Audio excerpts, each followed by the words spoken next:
লগতে মই কৈছিলো যে অহা বছৰ যদি আমি নিৰ্বাচনত জিকো চাউল বিনামূলীয়াকৈ পায়, দালি নিমখ চেনি অৰ্ধমূল্যত বা কম দামত পাব, আৰু আমি আপোনালোকক মিঠাতেলো দিম।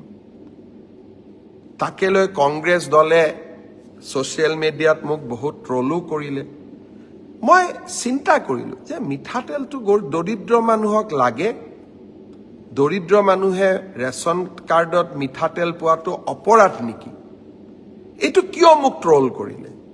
ময়ো অলপ চিন্তিত হলো। তেতিয়া মোৰ মনত পৰিলে যে কংগ্ৰেছ দলৰ বৰ্তমানৰ যিগৰাকী সভাপতি, যোৰহাটৰ সাংসদ, তেওঁৰ 2টা ল'ৰা ছোৱালী ইংলেণ্ডৰ চিটিজেন, ব্ৰিটিছ চিটিজেন। মই গুগল কৰিলো যে ব্ৰিটিছ চিটিজেনসকলে কি তেল খায়। তেতিয়া মই গুগলত দেখিলো যে ব্ৰিটিছ চিটিজেনসকলে অলিভ অইল আৰু ছানফ্লাৱাৰ তেল খায়।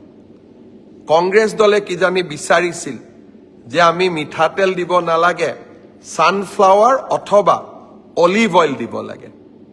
ক্ষমা কৰিব, আমাৰ চহা গাঁৱৰ ৰাইজে আৰু মধ্যবিত্ত পৰিয়ালে সৰুৰে পৰা আমি মিঠাতেল খায়ে ডাঙৰ হৈছোঁ। যেতিয়া আমাৰ জ্বৰ উঠে, মায়ে আমাক কয় যে ভৰি তলুৱাখনত অলপ মিঠাতেলেৰে মালিচ কৰি দে, ভাল পাবি। অৰ্থাৎ মিঠাতেল হ'ল আমাৰ মাতৃ আৰু সন্তানৰ মাজত থকা অভূতপূৰ্ব মৰমৰ আৰু এক উদাহৰণ। আপোনালোকেও মনত পেলাব, ঘৰত জ্বৰ হ'লে, পানী লাগিলে আপোনালোকৰ মায়ে কি কয়? মিঠাতেল গৰম কৰি ভৰিত মালিচ কৰি দিয়ে, জ্বৰটো কমি আহে। আমি মিঠাতেল খায়েই সৰুৰে পৰা ডাঙৰ হৈছোঁ।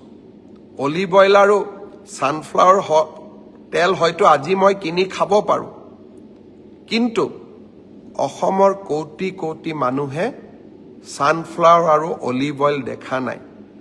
আমাৰ হাতত ব্ৰিটিছ পাছপৰ্টো নাই। আমাৰ ল'ৰা ছোৱালীক আমি ভাৰতৰ পৰা বিদেশীও বনাব নোৱাৰোঁ। বিদেশীক ভাৰতীয় বনোৱা এটা বেলেগ কথা, আইনগত পথেৰে, কংগ্ৰেছৰ দৰে নহয় লাখ লাখ মানুহক অসমত সোমোৱাৰ দৰ্জা খুলি দিয়া। কিন্তু ভাৰতীয় সন্তানক সৰু বয়সত আমি বিদেশী কৰিম, লগতে আমি মিঠাতেল বেয়া, ছানফ্লাৱাৰ আৰু অলিভ অইল খাম, তেনেকুৱা ৰাজনীতি মই নকৰোঁ।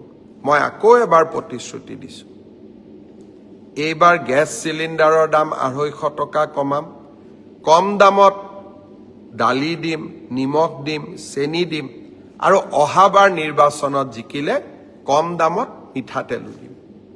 ট্ৰলে মোৰ মনৰ চিন্তাক অলপো